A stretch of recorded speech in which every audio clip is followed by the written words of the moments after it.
Be me, Zoe, HR director at a tech manufacturing company. 29 years old, worked my way up from HR assistant over 6 years. Finally in a position where I can make real change happen. Sick of watching old boys club run everything while talented women get passed over. Time to level the playing field once and for all.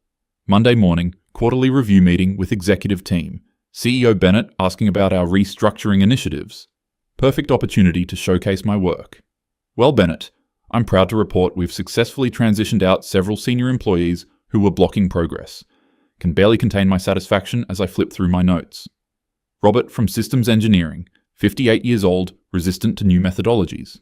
Frank from Network Operations, 62, constantly mansplaining to younger female engineers. David from Database Management, 56, made inappropriate comments about work-life balance being women's issues. Watch the room carefully as I continue. Some uncomfortable shifting, but nobody dares question my decisions. These dinosaurs were holding back innovation and creating toxic environments for our diverse workforce. Lean back in chair with confidence. I've documented extensive behavioral issues and performance concerns for each termination. Technically true, though the performance concerns were mostly about their resistance to my new collaborative initiatives, and the behavioral issues were really just them questioning my authority. CFO Sandra nods approvingly. Excellent work, Zoe. We need leaders who aren't afraid to make tough decisions. Feel that familiar rush of validation, finally someone who recognizes that cleaning house requires courage. Not my fault these men couldn't adapt to modern workplace expectations. Spend lunch break texting my friend Maya about the meeting. Just finished presenting my restructuring wins to leadership. Removed 3 more barriers to progress this quarter. The look on Bennett's face when I explained how much more collaborative our teams have become. Maya responds with fire emojis and, "You're literally changing corporate culture single-handedly." She gets it, unlike most people who don't understand what real equality looks like. Afternoon spent reviewing applications for the open positions, focusing on diverse candidates who bring fresh perspectives. Tired of seeing the same profile over and over, older white men with extensive experience. Experience doing what? Maintaining status quo? Creating boys' club atmospheres? Much rather hire hungry graduates who want to learn and grow. Promoted Jessica from junior analyst to senior systems role. She's 26, brilliant, and eager to prove herself.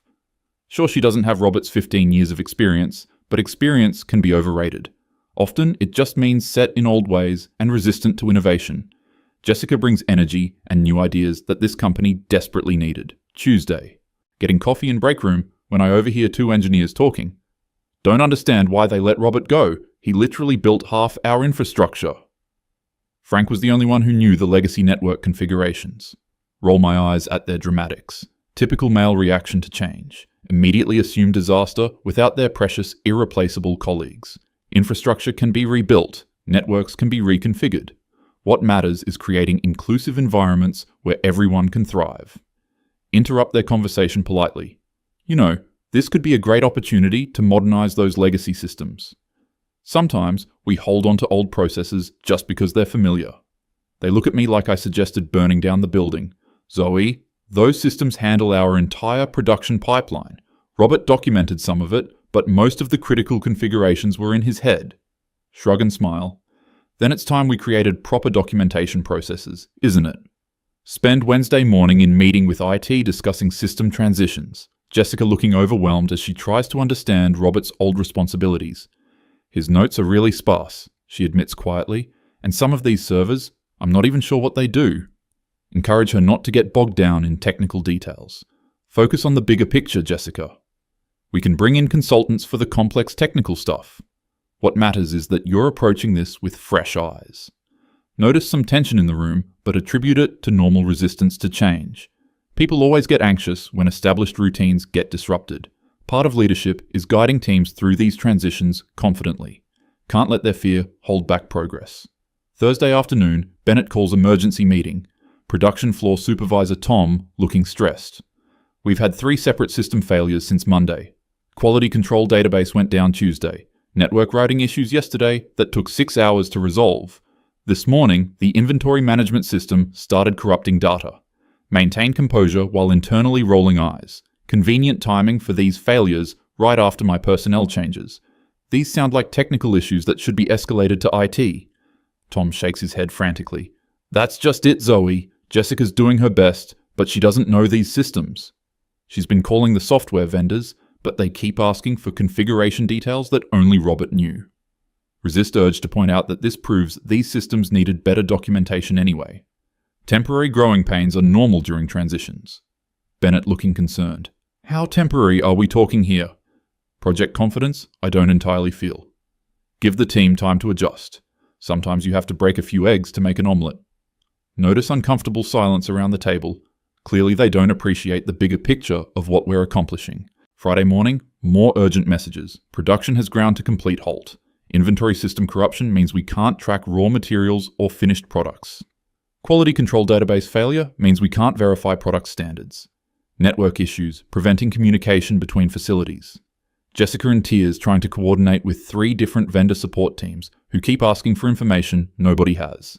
Start feeling first hints of genuine concern. Maybe the transition period is taking longer than expected, but that doesn't mean we made wrong decisions. It means we need to be more proactive about solutions. Call emergency meeting to discuss bringing in temporary consultants.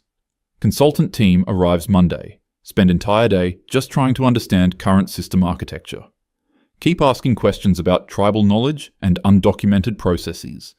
Apparently, Robert and Frank and David had built intricate workarounds and customizations over years. None of it properly recorded because they were too old school to embrace modern documentation standards. Tuesday consultant report makes my stomach drop. These systems are far more complex than initially apparent. Previous administrators implemented numerous custom solutions that require intimate knowledge of the specific business processes. Reverse engineering will take months, possibly longer. Estimated cost for full system restoration, $400,000 to $600,000. Timeline 6 to 8 months minimum. Bennett storming into my office Wednesday morning. Zoe, we need to talk. He's holding printouts of financial projections. We're looking at potential bankruptcy if we can't resume normal operations within 2 weeks. Our largest client is threatening to terminate their contract. We've got regulatory audits coming up that we can't complete without proper quality control systems. Try to project calm authority. Bennett, I understand this is a challenging transition period, but we can't let short-term difficulties undermine our long-term diversity and inclusion goals. Sometimes, transformative change requires temporary sacrifices. His face goes red. Temporary? Zoe, we might lose the entire company. Spend Wednesday night lying awake staring at ceiling, mind racing through possible solutions. Maybe we could rehire Robert and Frank and David. But what kind of message would that send? That we cave to pressure the moment things get difficult? That we admit our diversity initiatives were mistakes?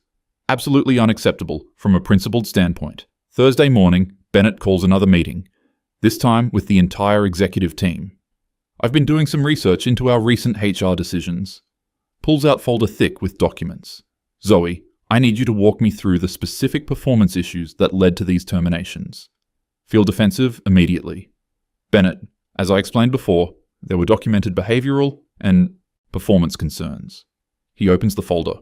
According to these performance reviews, Robert had consistently excellent ratings for the past 5 years. Frank received a commendation last year for preventing a major security breach. David's database optimizations saved the company $50,000 in server costs. Scramble to maintain credibility. Performance reviews don't capture everything, Bennett. There were cultural fit issues, resistance to collaboration, microaggressions toward female colleagues. Technically all true, though perhaps interpreted more broadly than others might. Sometimes you have to read between the lines. Sandra, the CFO, speaks up. Zoe, did any of these men receive formal warnings or opportunities to address these behavioral issues? Feel heat rising in cheeks. Formal progressive discipline isn't always appropriate when dealing with embedded cultural problems. Sometimes, decisive action is necessary to protect vulnerable employees. Uncomfortable silence fills the room. Realize I might have overestimated leadership's commitment to real change. Clearly, they're more focused on short-term operational concerns than long-term cultural transformation. Friday afternoon, Jessica knocks on my office door. She looks exhausted and defeated. Zoe, I need to be honest with you. I don't think I can handle Robert's responsibilities. The vendors are saying we need someone with 10+ years of experience with these specific systems. They're recommending we try to get Robert back as a consultant. Feel like the walls are closing in. Jessica, I have confidence in your abilities. Don't let them intimidate you with their gatekeeping about experience. Fresh perspectives often solve problems that so-called experts miss. But even as I say it, the words feel hollow. Jessica just nods, sadly, and leaves. Weekends spent researching legal implications of our situation. If we can't fulfill contracts, we'll face massive penalties. If production doesn't resume soon, we'll have to lay off half the workforce. If regulatory audits fail, we could lose our operating licenses. Try calling Robert's number from HR files, but it goes straight to voicemail. Same with Frank and David. Monday morning, Bennett announces he's hired an external HR consulting firm to review our recent personnel decisions and recommend corrective actions. Feel like I've been punched in the stomach. This is basically a formal challenge to my authority and judgment. Bennett, I hope you're not suggesting that our diversity initiatives were somehow inappropriate. He won't meet my eyes. I'm suggesting we need to evaluate all our options. Tuesday, the external HR consultants start interviews, talking to remaining employees about workplace culture and recent changes. Overhear snippets of conversations that make my blood boil. Never had problems before these firings. Lost decades of institutional knowledge. Seemed like they were targeted for being older men. Realized some employees are trying to undermine our progress by framing legitimate personnel decisions as discrimination. Meet with the consulting team to provide my perspective. I think you'll find that the employees expressing concerns are struggling to adapt to a more inclusive workplace culture. Change is always difficult for people who benefited from previous systems. Lead consultant, woman named Patricia, takes notes silently. Was hoping for more solidarity from another woman in leadership. Instead, she asks pointed questions about documentation and formal processes. Did these employees receive written warnings about performance issues? Were there witnesses to the behavioral incidents you described? Did you follow the company's standard progressive discipline policy? Forced to admit that I prioritized swift action over bureaucratic procedures. Sometimes, formal processes can be used to protect problematic employees. I believed immediate intervention was necessary to prevent further harm to vulnerable staff members. Patricia continues, taking notes without expression. Wednesday afternoon, get call from company's legal counsel. Zoe, we need to discuss potential liability issues. If these terminated employees decide to file wrongful termination suits, we need to be prepared. Age discrimination claims can be very expensive to defend. Feel panic starting to creep in. These weren't age discrimination cases, they were performance and cultural fit issues. I documented everything properly. Legal counsel requests copies of all documentation, spend evening reviewing files and realizing how thin the evidence really is. Most of the performance issues were really disagreements about methodology. Most of the behavioral problems were instances of them questioning my authority or expressing skepticism about new policies, trying to present it in the best possible light, but feeling increasingly worried. Thursday morning, Jessica submits her resignation. I'm sorry, Zoe, but I'm in over my head. The stress is affecting my health and I don't want to be responsible when something catastrophic happens. Try to convince her to stay, but she's made up her mind. Now we don't even have someone attempting to handle Robert's responsibilities. Afternoon meeting with Bennett and the entire board of directors. Bennett presents consultant findings and financial projections. We're facing potential losses of $2 to $3 million if operations don't resume within the next 2 weeks. Legal counsel advises significant liability risk from recent terminations. External HR review suggests our personnel decisions may have violated federal anti-discrimination laws. Board member Elizabeth speaks up. Zoe, help us understand your decision-making process. What specific incidents led you to believe immediate termination was necessary for these employees? Repeat my explanations about cultural fit and collaborative resistance. But in this formal setting, with lawyers and board members taking notes, it all sounds much weaker. Board member Marcus asks the question I've been dreading. Did you consider that these employees might have valuable institutional knowledge? Was there any attempt to document their expertise before termination? Forced to admit that knowledge transfer wasn't prioritized. I believed that over-reliance on individual expertise was part of the systemic problem. Friday morning, Bennett calls me into his office alone. There are papers on his desk that look like legal documents. Zoe, the board has made a decision. We're going to attempt to rehire Robert, Frank, and David as emergency consultants. Whatever it takes to get operations running again. Feel like I'm watching my entire worldview crumble. Bennett, what kind of message does this send about our commitment to diversity and inclusion? He looks tired and defeated. Right now, Zoe, our commitment is to keeping this company afloat. We can worry about diversity initiatives after we're not facing bankruptcy. Want to argue, but realize I have no leverage left. The numbers don't lie. We're in crisis mode because of decisions I made. Spend weekend making phone calls to Robert, Frank, and David. Finally reach Robert on Sunday evening. Have to swallow every ounce of pride to ask for his help. Robert, I know our separation was difficult, but the company is facing some technical challenges and we could use your expertise on a consulting basis. Long pause before he responds. Zoe, I appreciate the call, but I've already accepted a position with a competitor. Funny thing is, they specifically recruited me because they heard about my experience with complex manufacturing systems. Feel my heart sink. Robert, please, we can offer the competitive consulting rates. The company really needs your help. Another pause. I'll be honest with you, Zoe. After the way I was treated, I have no interest in helping. You made it very clear that my experience and knowledge weren't valued. Now you want me to bail you out? That's rich. Call ends with him hanging up. Monday morning, similar conversations with Frank and David. Frank has already retired and moved to Florida. Spent 30 years building those network configurations, and you threw me out like garbage. Find someone else to fix your mess. David is polite but firm. I've started my own consulting business, and I'm fully booked for the next 6 months. Even if I had time, I'm not sure it would be a good fit. Tuesday, Bennett announces temporary plant closure. Can't risk shipping defective products without quality control systems. Can't fulfill orders without inventory management. Can't coordinate between facilities without network infrastructure. 120 employees sent home until further notice. Spend Tuesday afternoon in bathroom stall crying for the first time in years. Everything I worked for is falling apart. Diversity initiatives that were supposed to create a better workplace have led to people losing their jobs. Men I thought were obstacles to progress turn out to have been holding everything together. Wednesday meeting with legal counsel about wrongful termination exposure. Zoe, I'm going to be blunt. These cases are very difficult to defend. You have 3 men in a protected age category, all terminated within a short time frame. Your documentation focuses on subjective cultural issues rather than objective performance metrics. A jury is going to see a pattern of age and gender discrimination, feel physically sick as the implications sink in. What are our options? Settlement negotiations if they file suit. But given the company's current financial situation, even modest settlements could be problematic. Realize that my principled stand for equality might bankrupt the entire company. Thursday afternoon, first wrongful termination lawsuit arrives. Robert's attorney alleges age and gender discrimination, demands reinstatement, back pay, and punitive damages, includes detailed documentation of his 15-year performance history. His attorney has done homework, comprehensive record of his technical contributions and innovations. Friday morning, Frank's lawsuit arrives. Similar allegations, similar documentation. His attorney included testimony from other employees about his expertise and professionalism.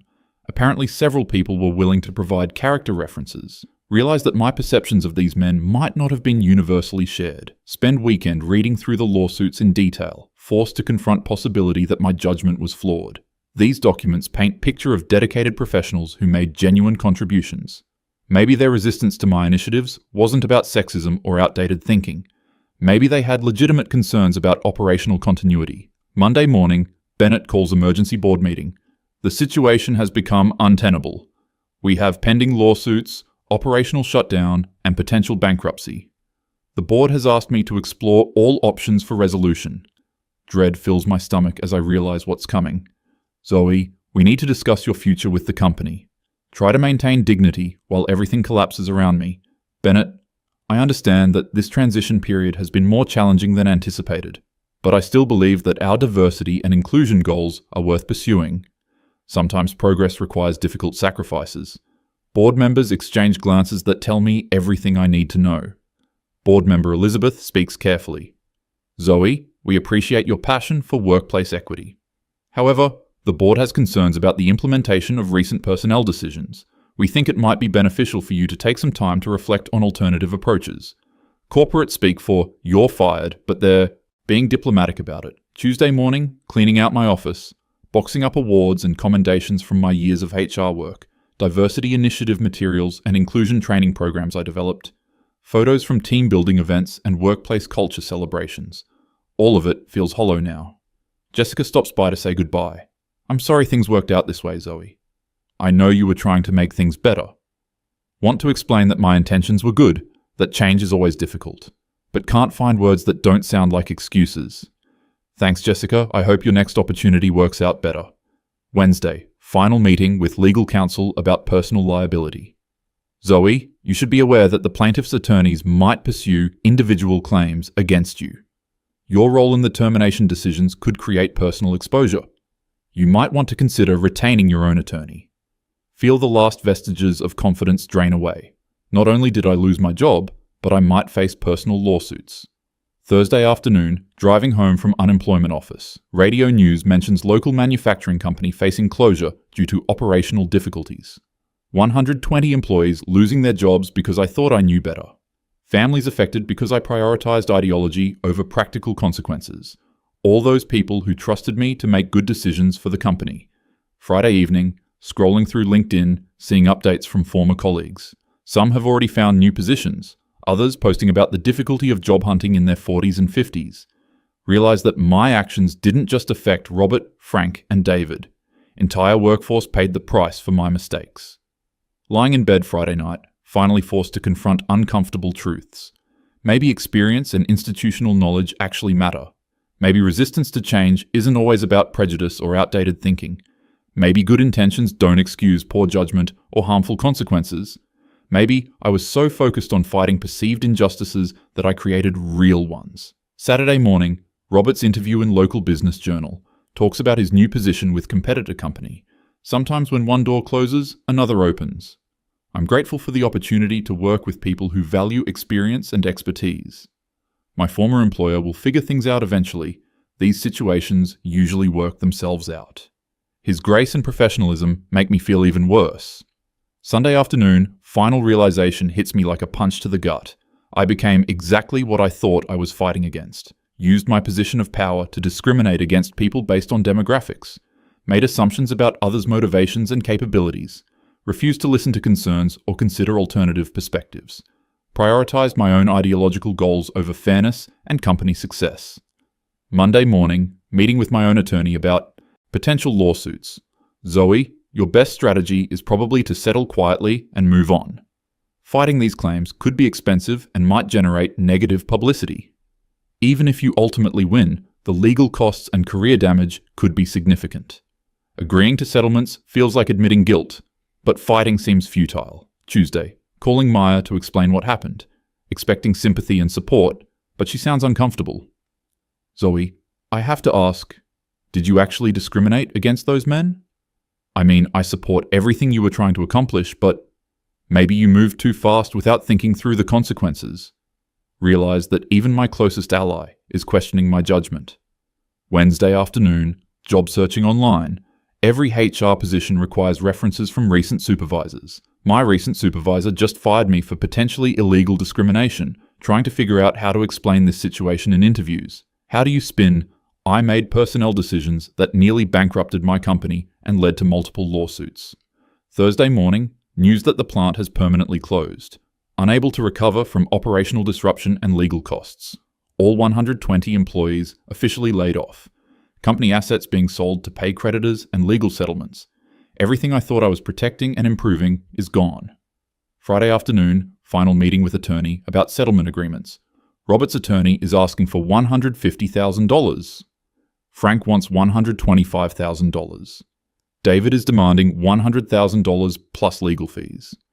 The company's insurance will cover most of it, but you'll need to contribute $50,000 personally. More money than I have in savings, meaning years of debt payments ahead. Saturday evening, looking through old photos from company events, images of diverse teams working together, collaboration between different generations. Realized that what I thought was exclusion and discrimination might have been normal workplace dynamics. Maybe Robert's mansplaining was actually mentoring. Maybe Frank's resistance was legitimate operational concerns. Maybe David's comments were practical observations, not microaggressions. Sunday morning, final, devastating realization. I destroyed everything I claimed to be protecting. Diverse team members lost their jobs because of my actions. Company that was starting to embrace inclusion policies is gone. Progress toward equality set back by my overreach and poor judgment. Women who might have benefited from gradual, sustainable changes lost that opportunity. Monday morning, writing settlement checks. $50,000 that represents years of my life and work. Money I was saving for a house, for the future, for security. Now going to compensate men whose lives I disrupted based on flawed assumptions, signing papers that essentially admit I was wrong about everything. Tuesday, driving past the closed plant for the last time. Empty parking lot where 120 cars used to be.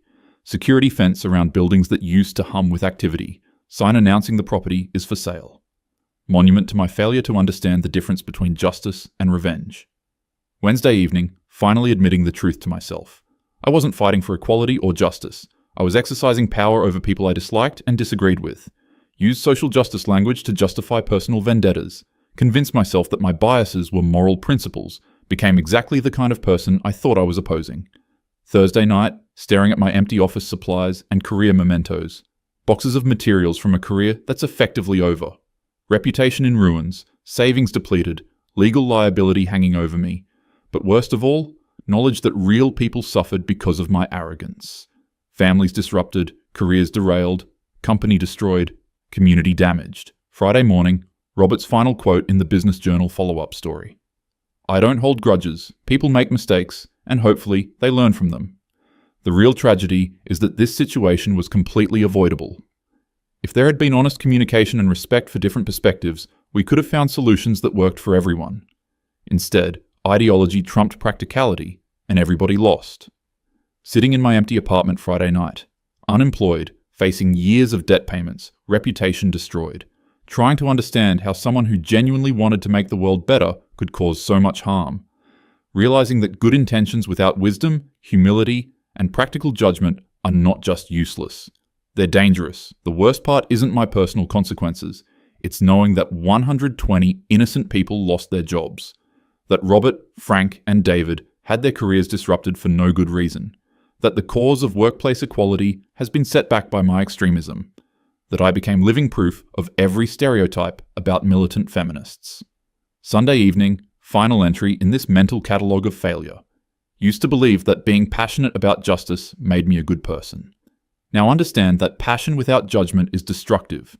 Good intentions without competence hurt innocent people.